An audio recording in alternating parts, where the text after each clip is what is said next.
So today the class is about the histology of the central nervous system. So the nervous system is structurally divided into the peripheral nervous system and the central nervous system. So if we just go back to the embryology part. So we have a neural tube from which the central nervous system is derived, and we've got the neural crest cells, which are the junctional cells between the neuroectoderm and the surface ectoderm. So they will give rise to the peripheral nervous system. So what is your peripheral nervous system? It is all your peripheral nerves, that is your spinal nerves, then you've got your cranial nerves, and the ganglia related to it, they're all sensory ganglia. And you've got the other one that is your autonomic nerves as well as the sympathetic ganglia, autonomic ganglia. So all of them are from the peripheral nervous system. So when we talk of the histology of CNS, histology of peripheral nervous system has been covered in your general histology. Like you have seen the section of a peripheral nerve, and you've seen sections of ganglia, that is sympathetic ganglia and the spinal ganglia, where you can see the cell bodies. So what is a neuron? Neuron is having a cell body and an axon, right? And cell body's got processes, cytoplasmic processes, which are dendrites. So to see the structure of the cell bodies, you have seen the sections of the ganglia. To see the structure of the peripheral nerve, you've seen the PS of peripheral nerve. Now coming to the histology of central nervous system. So what is it in this that you've got to know? So CNS is the brain and the spinal cord. So again, brain, you've got your cerebrum, you've got the brainstem, you've got the cerebellum. So, but we'll be considering only three. So in the practical histology, these three are the slides that you will have to study in histology. Okay. So I've put the objectives here. So you have to be able to identify. So histology is like both spotters and discussion slide. So if you get a histology section for a spotter, you're lucky. Actually, one section will be there from CNS. So if the spinal cord, you can easily identify by this appearance of it. It looks exactly what you see in the gross anatomy textbook, the same the neuroanatomy what you see. And also we use a smaller microscope, not the one which you have seen regularly, a small dissection microscope to see the entire section. So that itself you can say that probably spinal cord is kept. But when you look into it, you'll confirm it is a spinal cord. So classical appearance, as you see it in the neuroanatomy textbook, the section that is seen. So that's one identifying here. So here itself you can make out the central canal, the commissuous, anterior and posterior. For your this posterior of the dorsal horn, and this is the anterior of the ventral horn. And this is all the white matter where you have the bundles. So this is easy to identify. The next coming to cerebellum is really beautiful. It's got, I mean, this characteristic, you can see this is all the eosinophilic, and here you will find that this is all the basophilic. So basophilic is what you can see the stain, how it is. It's looking like some lymphocytes are just thrown there. Okay, if you remember the classical look of a lymphocyte. So that's how this is like looking like all of them are thrown in here. And between them you find one flask-shaped cell, a single cell in the one layer, Purkinje cell. So I'll be showing you the other side which is more clear. So that's what you find, okay? That's the cerebellum.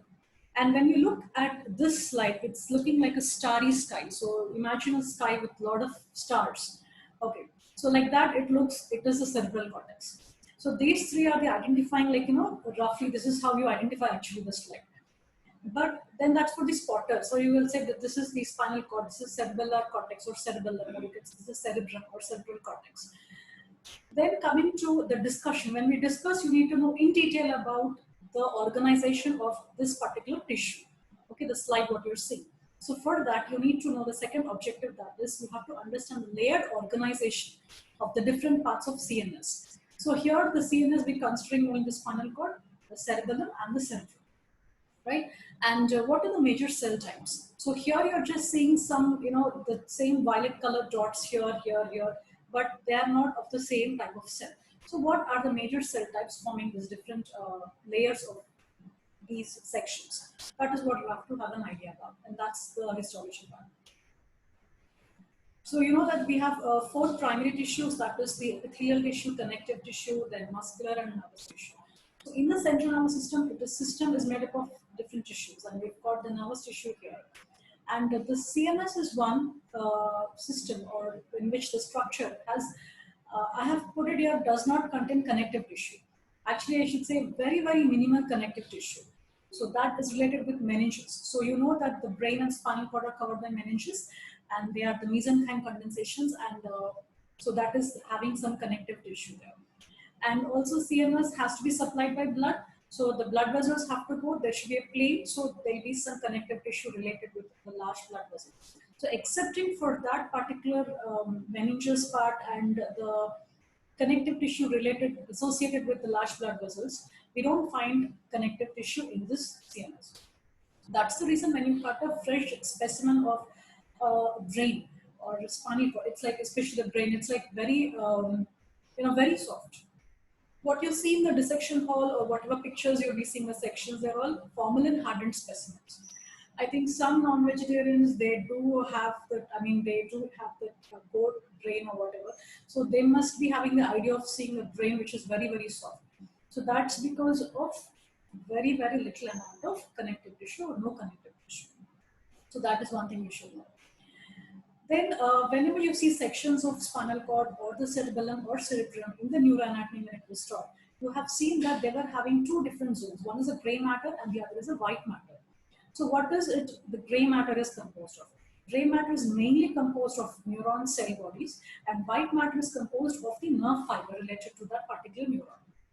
Okay, but is it just the neurons that make up the nervous system or the nervous tissue? No, you've got neuroglial cells. Because wherever there is something specialized, it needs some support. So there are supporting cells like neuroglial cells. Right? So throughout gray matter and white matter, if they ask you what is gray matter, what is white matter, you should be able to say that gray matter is the neuronal cell bodies and also the dendritic processes. Then you've got the neuroglial cells and blood vessels. You should never forget that. Then coming to white matter, it is the same. There are the nerve fibers, there are neuroglial cells, and there are blood vessels. But in the consecutive slides, I'll be talking about gray matter, only the neurons cell bodies I'll be talking of. Okay, I will not repeatedly mention again neuroglial cells are seen in this there bracket, because throughout you've got neuroglial cells. Actually, maximum number of cells are the neuroglial cells. Okay. Then what is the difference? Why is it like this gray matter and white matter? Especially because white matter is the myelin sheath which is going to surround the nerve fiber. So that gives the white matter that white in color compared to that of the peripheral gray matter. So here in the first diagram, what you're seeing is the section where you can make out the gray matter and white matter, and you can make out some deep insight situated with the gray matter. Again, here this is one MRI showing you. So these are all the basal ganglia, and then this is the peripheral part. So normally, if you see the development of neural tube, so there is one central canal or the lumen of the tube, and the wall differentiates into three layers. One is a ventricular layer, which will be forming your ependymal cells. Then you've got your mantle layer where the cell bodies, and the marginal layer where all the cell fibers exit away from the CNS. So that characteristic appearance, you find it in the spinal cord, where you have that lumen becomes a central canal, and the ventricular layer, which is the ependymal cell, is a lining of the central canal. Then this mantle layer, which is having the neural cell bodies, so that will form a gray matter of the spinal cord. Then the marginal layer, which is having all the nerve fibers, that place is where the tracts are going to lie. But when you go up above the brainstem, okay, you find that is your cerebrum and the cerebellum. What happens is, from this mantle layer, a few more cells, they migrate during the development and form another layer outside to the marginal layer. Okay, and then you get the cell bodies. So that is the basis of formation of this gray matter outside to this white matter, which you find in the cerebral cortex and as a cerebellum. Okay, and formation of the cerebral cortex is one of the most important evolutionary factors. Okay, this makes us actually special. So that's one thing here.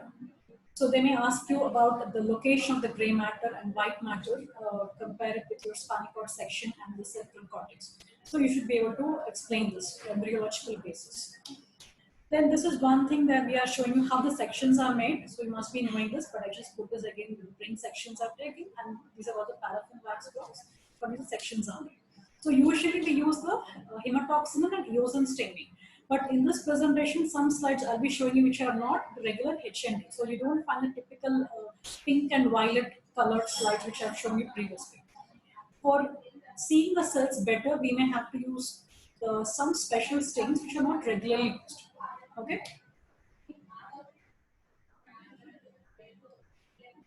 Then coming to the cells of the CNS. So when you see a section of cells, so what is a tissue? Tissue is having a lot of cells together. So these cells, what is the origin?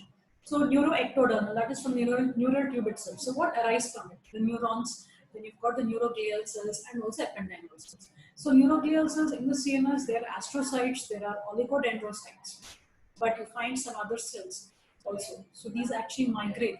Like we find the meninges, the mesenchymal condenser. So meninges layer also you can find in the tissues. Then you can find the blood vessels, which are again mesenchymal in origin. Then you've got adipose tissue, sometimes some fat. Then that is adipose tissue. Then microglia. So this is one important thing you have to remember, that microglia are the mesenchymal in origin, but they are located in the CNS. So this is one of your entrance bits that is asked. So microglia are the mesenchymal in origin. So this is about here. And here you can see a cell body, and you can see the dendrites here, and you can see how the nerve fibers are interlaced. When you see this previous diagram, it's just like this. Okay, you can think that's only one cell, but there will be so many fibers like this going around it. So this is actually from spinal cord, this one, anterior one. Then why should you know the histology of the CNS? So now you know that CNS or any nerve tissue, it consists of a neuron cell body and the fiber. So this is the most important thing. And there is another thing that is your neuroglial cells. So what can happen? So there are diseases, whether it can be because of infection or because of autoimmunity or some hereditary disorders, whatever, that pathology part you will study in the next year. So whatever the cause may be, there are diseases which target the nerve as well as your cell body.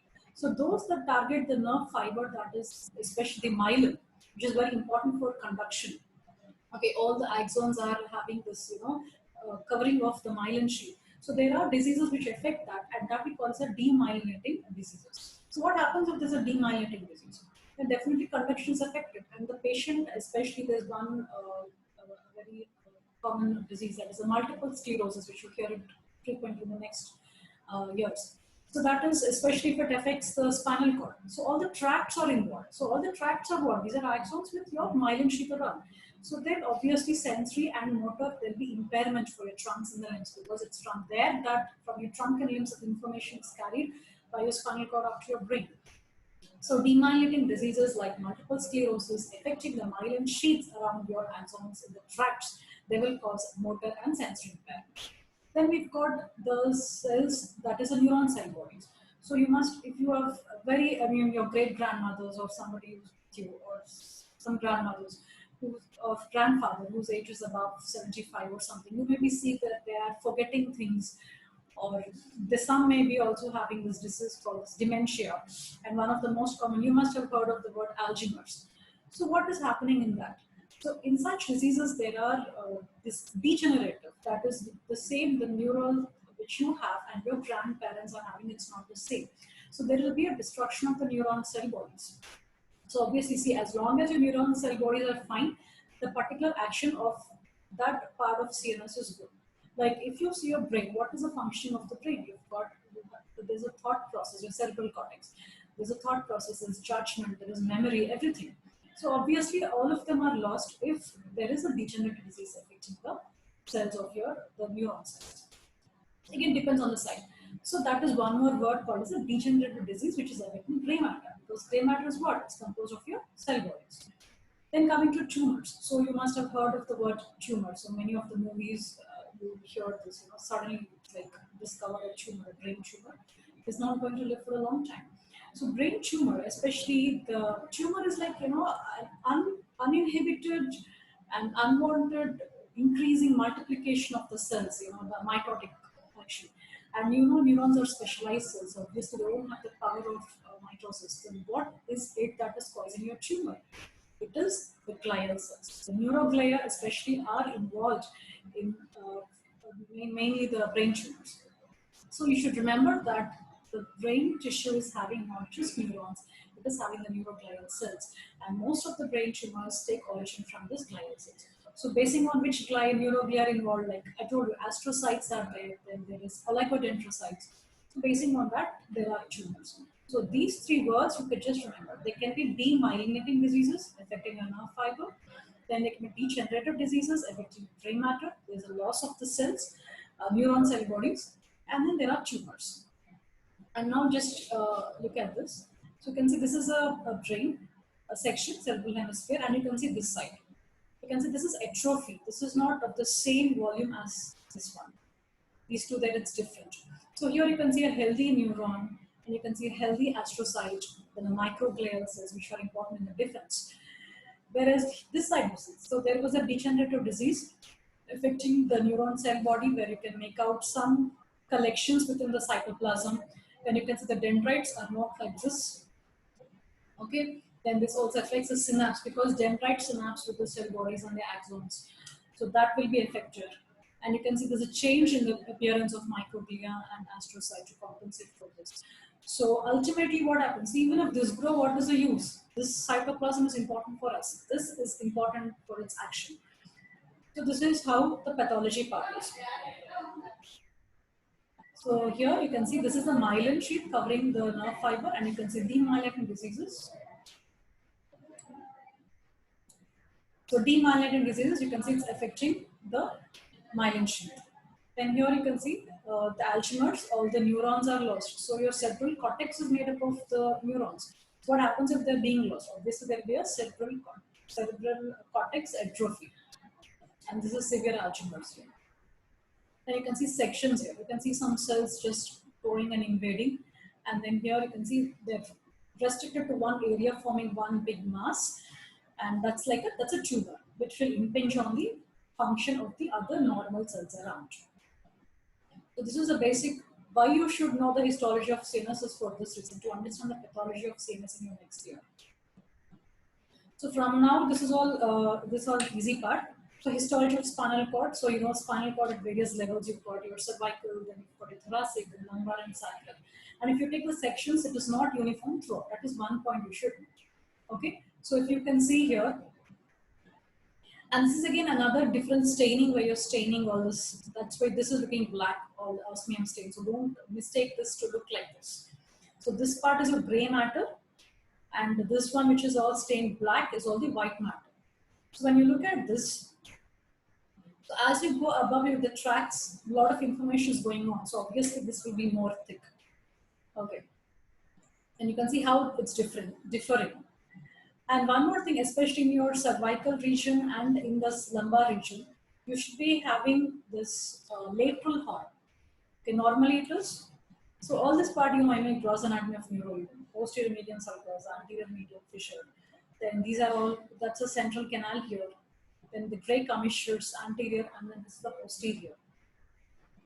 And you can see that the anterior horns are very, very large compared to that of your posterior horns. And usually it is posterior and anterior. We have the lateral horn or the intermediate lateral column, where you have the neurons located for the T1 to L2. So T1 to L2 is having the sympathetic neurons. Okay. So if you remember, I told you autonomic system is having preganglionic and postganglionic fibers. So the preganglionic neuron cell bodies, the sympathetic are located from T1 to L2, and the parasympathetic in the S2 to S3, S4. So at that region, you find your the lateral horn. So they can ask you, where do you find a lateral horn?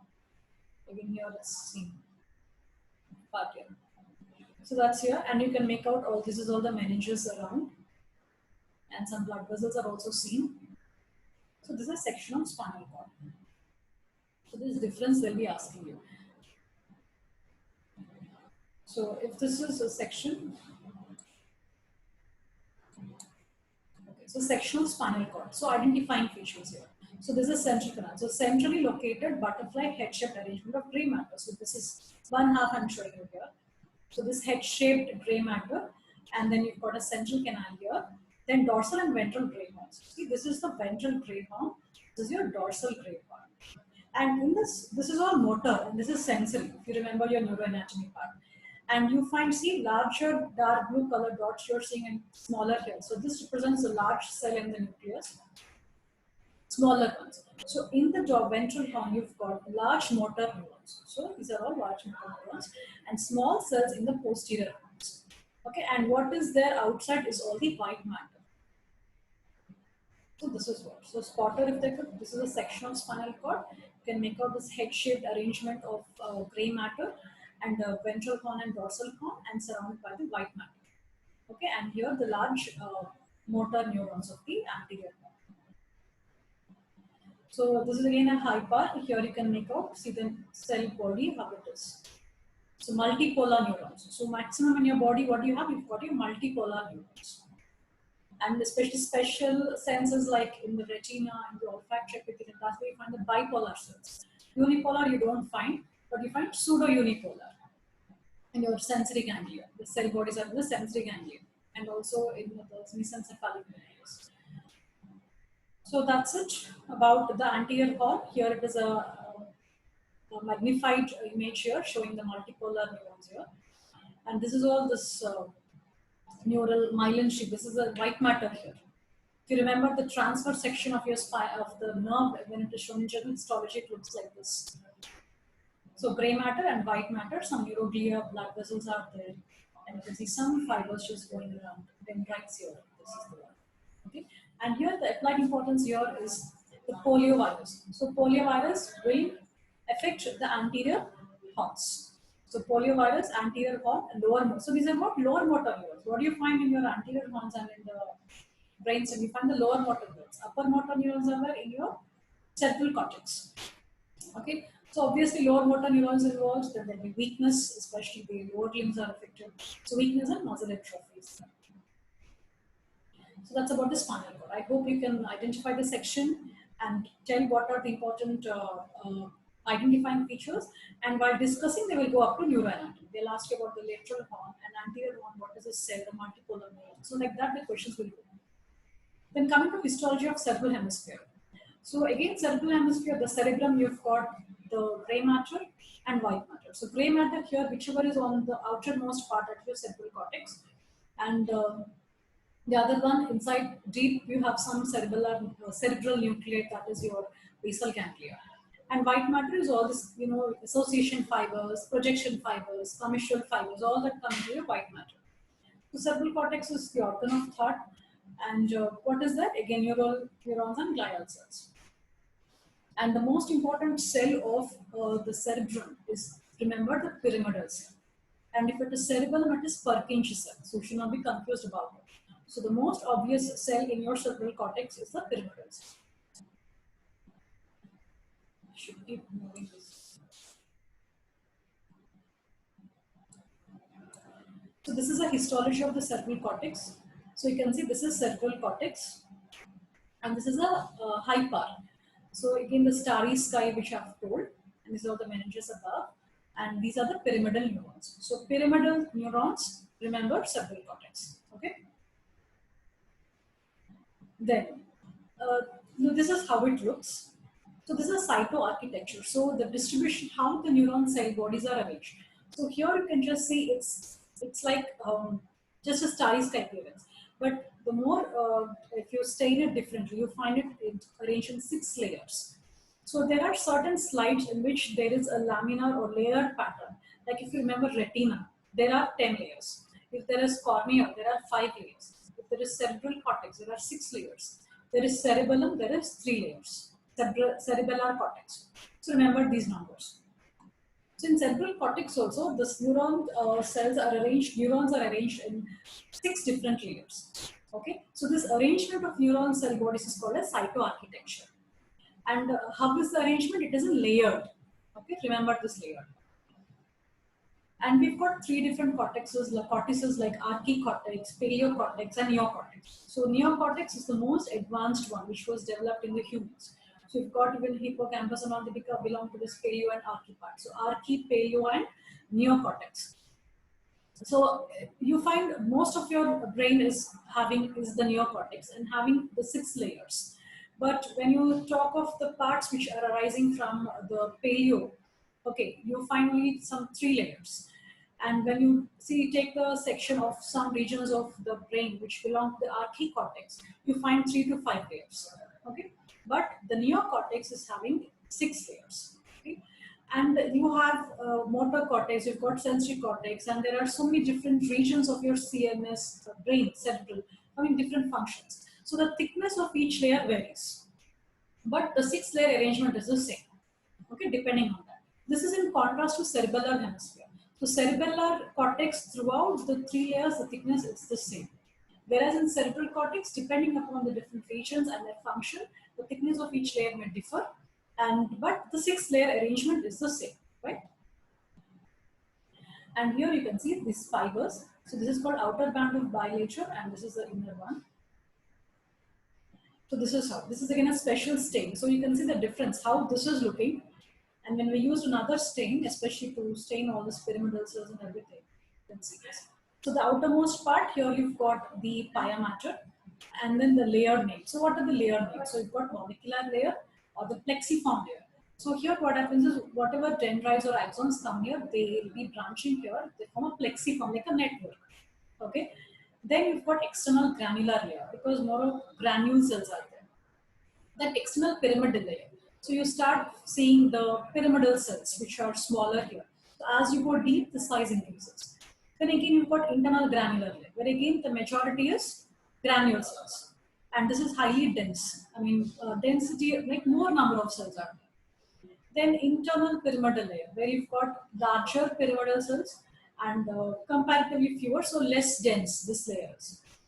And the last one is multiform layer, where you have different shapes of cells, including the pyramidal and granule cells. So this is a various name. So I think so. You can say molecular, granular, pyramidal. Again, granular, pyramidal. You see, this is a repeat here. Just to remember. So we used to remember like this MGP, again GPM, if you can. So GP here. See, external granular, external pyramidal, internal granular, internal pyramidal. You put one M here, one M here. So molecular and multiform layer. So that's the names of the layers. So these names you should be able to write when you're writing about the discussion slide. So what is there in the cell? So these are all, see, every layer is having neuroglia, every layer is having small blood vessels. So I have not mentioned those cells, but here you can see the axons and then the horizontal cells of Kajal. Then here we've got some small pyramidal cells and especially granule cells. Third layer is especially medium-sized pyramidal cells. And from here onwards, the size increases. Then again, internal, the fourth layer here, again, you find the medium-sized pyramidal cells like that. Then here, I just talked about the neurons. And here one more thing important is two words here. Outer and inner bands of bilateral. So you can see these two. So if they ask, usually they will not ask, but you have to have this an idea. So here we've got all myelinated fibers. So these myelinated fibers, they form this plexus in two layers. That is your fourth and the fifth layer. See, this is these horizontal lines. They are called as the myelinated fibers. This one is like a plexiform. Okay, they're forming plexuses. They're located in the fourth layer and in the fifth layer. So there are two bands, an outer band and an inner band, and they are called as the bilateral bands respectively, outer and inner. So this is how a pyramidal cell looks. Okay, these are all the dendrites and all. So in detail we will not go about it, but remember that these are large in the third and the fifth layer. And the largest of all the pyramidal cells is called as the bed cells, which are your upper motor neuron cell body. So your motor cortex is having very well developed third and the fifth layer, which is having these bed cells, especially the fifth layer, which are the large pyramidal cells. That's from where you get your upper motor neurons. So they're forming your pyramidal tract, your corticospinal tract. Okay, corticospinal tract is having your cell body in the upper motor neuron is in the cerebral cortex. And lower motor neuron is in the spinal cord, in your anterior horn. So previously when I showed you section of spinal cord, there you have seen in the anterior horn, the the lower motor neuron. And here when I showed the pyramidal cells, these are the upper motor neuron. Okay? So the pyramidal cells are large where in third and the fifth layer. And in the fifth layer especially, the large is about 100 microns and it is called as a bed cells. And this is the most important major output of your primary motor cortex. See how large these are? This is in layer 5. These are all the dendrites and the axons here. So from here, the corticospinal, the pyramidal tracts is going to start. This is a section from your primary motor cortex. So here again, once again, the scholarship section here. So you can see these are loosely stratified layers, and you find scattered nuclei. So these scattered nuclei are not just neurons, but also the glial cells. And the most superficial layer is close to your pia mater, so the meninges will be there. And the deepest, as you go deeper, that's where you get your white matter, that's just the nerve fibers. So that's about the histology of cerebral cortex. So I hope you understood the cerebral cortex. So it's very easy to identify. You'll find a slide which is like this, the starry slide appearance. So if it's a spotter, this is what we'll be focusing. So if it's a spotter, we'll just focus you the cerebral cortex. But if a slide is given you for discussion, you just have to go around and see all the periphery part below your pia mater, you'll find this organization. If you go more deep, you may find it more of the fibers. You don't find much nuclei. So that's the white matter, and this is the gray matter here. And loose stratification, then they'll ask you what is the number of layers. There are 6. If you can name them, you can say M, and then you can just put the GP, and M. Okay, and what is the most important cell of cerebral cortex? It is pyramidal cell. Then what is the largest cell of pyramidal cell called as Beck cell? What is the importance of it? The axons will be forming a pyramidal tract, so your corticospinal tract. And these are the upper motor neurons. Then where is your lower motor neuron? It is in the anterior connective spinal cord. So like that. And one disease which is affecting the neurons is your Alzheimer's disease. Yeah. Next, go to the cerebellar cortex, the histology of cerebellum. So again, here you've got gray matter and white matter. So this is the cerebellum. You can see the folia here, how it is. This is all the white matter. And this is the cerebellar cortex here. So gray matter is having an external cerebellar cortex that you can see here. And again, internal deep cerebellar nucleus. So DEGF, I hope you remember, dentate, emboliform, globose, and fastigial nuclei. So this is one you can see in the section. In a freshly cut specimen, even here you can see that dentate nucleus, like this one. Dentate nucleus. So the most important nucleus of all these 4 is your dentate nucleus. Because whatever information, so what is the function of cerebellum? Cerebellum is having this, what do you say, coordination is important. Okay. So whatever motor activity is there, it will be looking at it. It is important for your balance and your coordination. So the important information which goes to your cerebral cortex is coming from the dentate nucleus. So dentatothalamic fibers. So most important nucleus is dentate nucleus. Now look at the histology. So again, this is a special state. This is the slide which will look like this when you just come back and see. So microscopic appearance, 3 layers you can see. I told you cerebellum is 3 layers. Cerebral cortex is 6 layers. This is a special stain here. The same structure here. You can see the 3 layers here. This is different color. In between is different. And you can see here. This is all the white matter. This is not your cerebellum, please. This is a purple colored cauliflower, just to show you how this is looks, section of it. Okay. And here you see. Same. The high part. See, this is more light colored, more eosinophilic, less number of cells. And here it's looking more granular, more number of nuclei are there. And in between you can see something beautifully looking. This is a Purkinje cell. So, as I told you, pyramidal cell is exclusively important for your cerebral cortex. Purkinje cell is most important when you are talking about cerebellar cortex. So, this is a Purkinje or the flask-shaped cell. So, what exactly is, and I told you this looks similar throughout cerebellum. If you just see, the entire cortex is just uniform throughout. Not like cerebral cortex where the layers may differ in archae, paleo, and again in neo itself, depending upon the function of that particular region. So one layer may be much thicker compared to the others. So what exactly you find in cerebellum? So this is again mostly the neuroanatomy part. So if you remember, there are mossy fibers and climbing fibers. So there are 2 afferents which bring information. So whatever information comes from your entire CNS, that is all the mossy fibers. But from your inferior olivary nucleus, whatever information comes, that is your climbing fibers. Okay. So these 2 fibers come in. Then what are the different cells that you find? So here, this especially Purkinje cell, then again granular, stellate, basket cells, and Golgi cells. So 5 cells and 2 afferent neurons. So afferent fibers. You have to remember the names of these. So again, they'll ask you about the neuroanatomy. What is a climbing fiber? What is a mossy fiber? So mossy fibers are all the afferents reaching your cerebellum, and climbing fibers are especially the afferent coming from your inferior olivary nucleus. And most important cell of cerebellum is the Purkinje cell, because all the output from your cerebellar cortex towards your deep cerebellar nuclei is going from the Purkinje fiber. Okay, though you find granular, stellate, basket, or Golgi. So you've got so many people in your class, but Pooja is the highlighted person because she's there. So ultimately, she is the one who has to give the information to Adinarinas, right? So she is like the Purkinje cell. I think that's rhyming also, Pooja and Purkinje cell. So this is the most important here, the output of your cerebellar cortex. Yeah, Adinarinas is a deep dentate nucleus.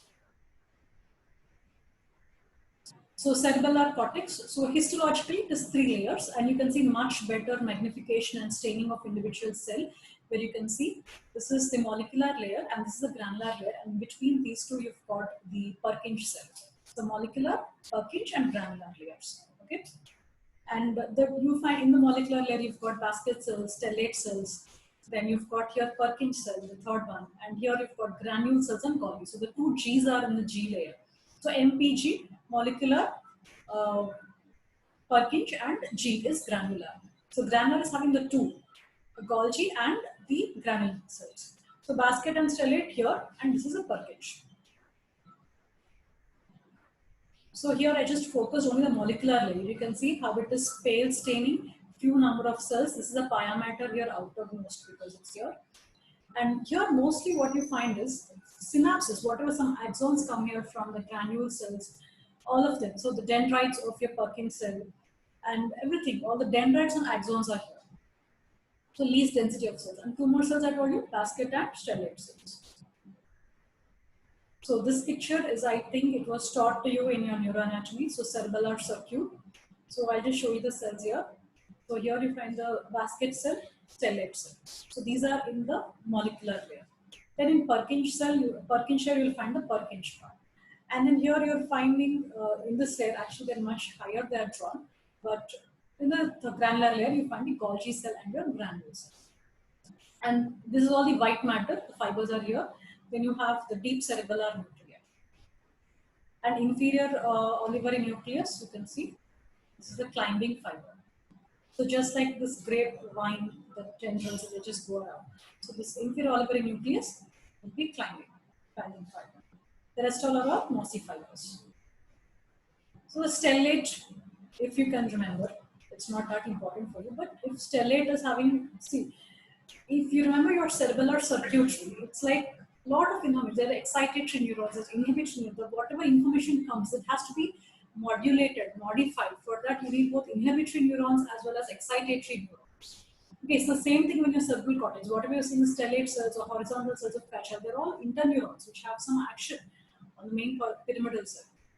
So same thing here also. On the Purkinje cell, all of them, like some say, like how you just, some people tell Pooja, like do this, and the other says don't do that. So that information comes right to her. So just like that, to this Purkinje cell also, it's like they're inhibitory. Like they stop the Purkinje from some information. Some, they excite the Purkinje cell. So all of them, so the different actions they've got. And this you can just read. And again here, coming to that is about the molecular layer. So what cells are there, what fibers are there, and especially the parallel fibers. You can see these are the granule cells. This is again an important point. So granule cells, where axon is coming up to the molecular layer, there it forms, divides into 2 like this and goes. So they're like parallel fibers. So parallel fibers are what? These are axons of granule cells. Okay. So that's what. So molecular layer, what is it? What is foundella? So you could say it is pale, it is less number of cells, more of fibers. Which fibers? Especially parallel fibers. These are axons of Golgi cells. And what are the few cells that you have? You've got stellate cells and you've got the basket cells. Then coming to the middle Purkinje cell. So about the Purkinje cell aspect. So you can see this large spear shape or flask shape here. And you can see how much it's like dendrite. It's branching so much because it's got to take information from so many neurons. And this is one of the largest of all these cells in the cerebellum. And it's got unique and distinct appearance. So here, this is the cell. Once you find between these two, this, you can definitely identify it as your cerebellar cortex. Okay, if you see this, you may get confused with any lymphatic structure, like be it tonsil or be it, what do you say, this appendix. Okay, it can be even the lymph node or the spleen. Then how you will identify this? You just search for this between these two, then this is the cerebellar cortex. Because you should not confuse it with lymphocytes. That is a different issue, this is different issue. Then again here, Purkinje cell, you can see the dendrite of this. And here you can see the mossy fiber, it will give information up to the granule cell. Okay, it just gives information and will tell, okay, you convey it. That means this is some friend of Pooja who gets the information and then she tells it to her. But climbing fiber, direct, it winds up, you can see, it's given in purple color also. Just remember a grape vine, it's just winding around. So climbing fiber goes that way.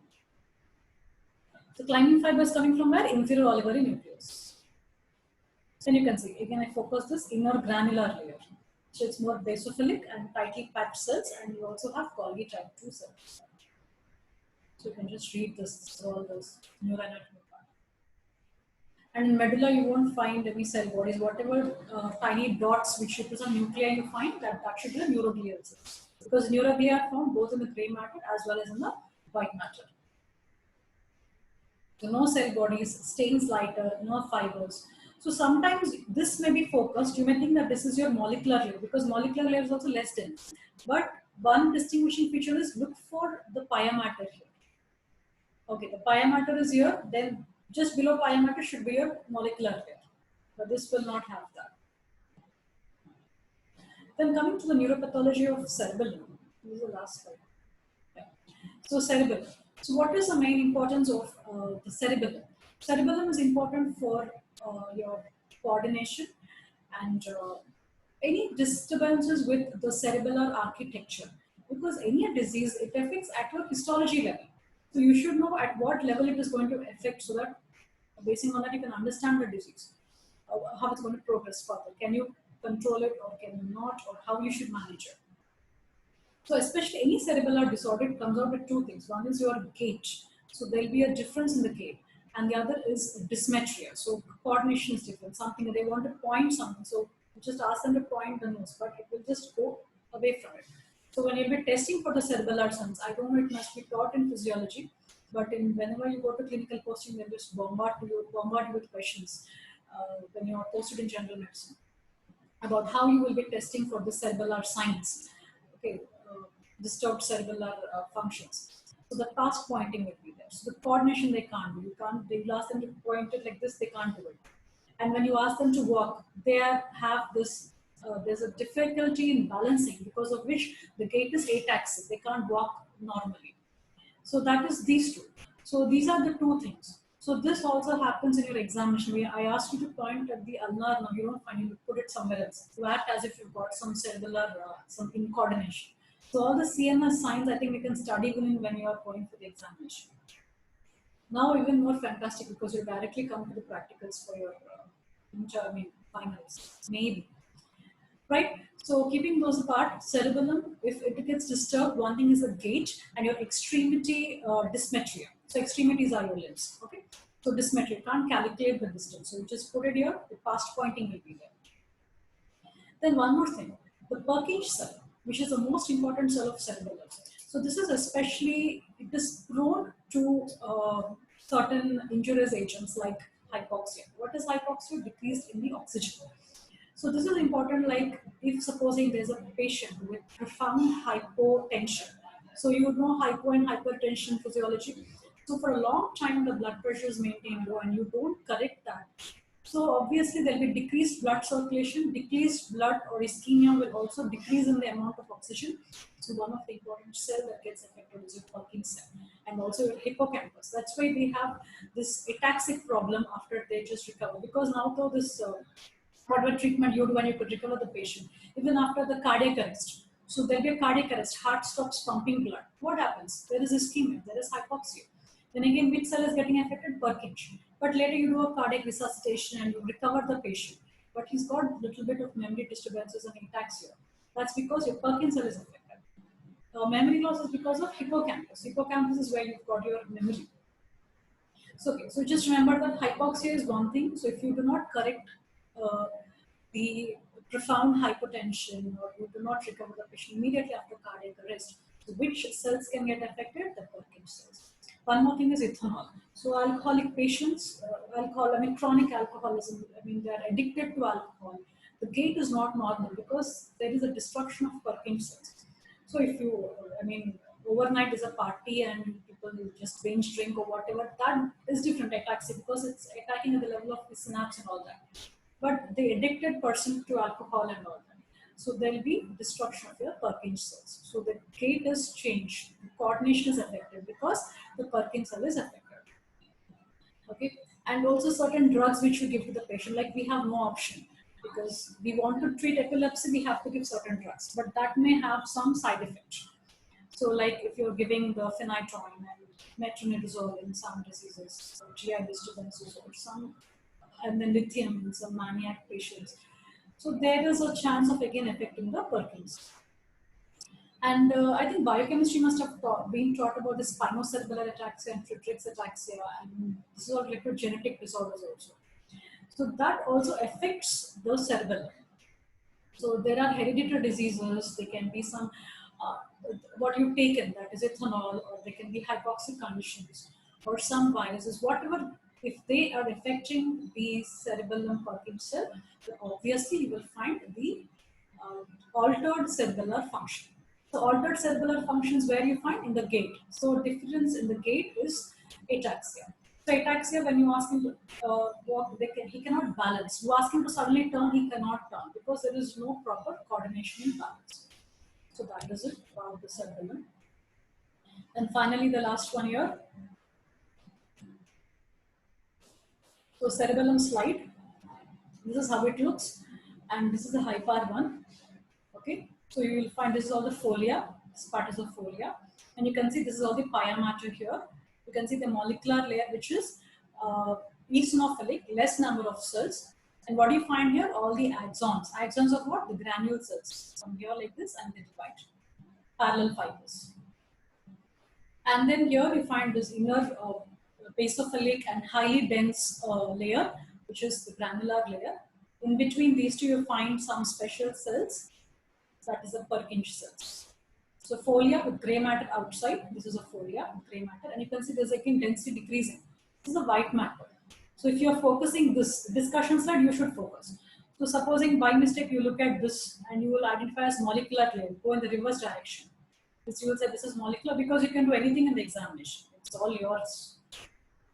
So you will say this is molecular, and you will create one cell as Purkinje cell, and you will say this is the granular layer. But to verify, look at the pia mater. If it is just beneath the pia mater, it should be molecular. If it is not, then it should be white matter. Then coming to the outer molecular layer, you can see the scanty. It is pale staining. The inner zone is basophilic granular, inner zone basophilic granular. Between these two layers, large flask-shaped cells. So this is the cerebellum, right? So that ends the class.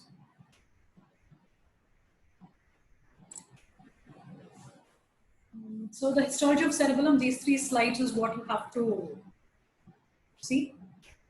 And I hope you understood the histology of CNS. So spinal cord, you should be able to draw the diagram. So practice the diagram, cerebral cortex and cerebellum. So individual layers, what it is formed of. So this much is required for your practical.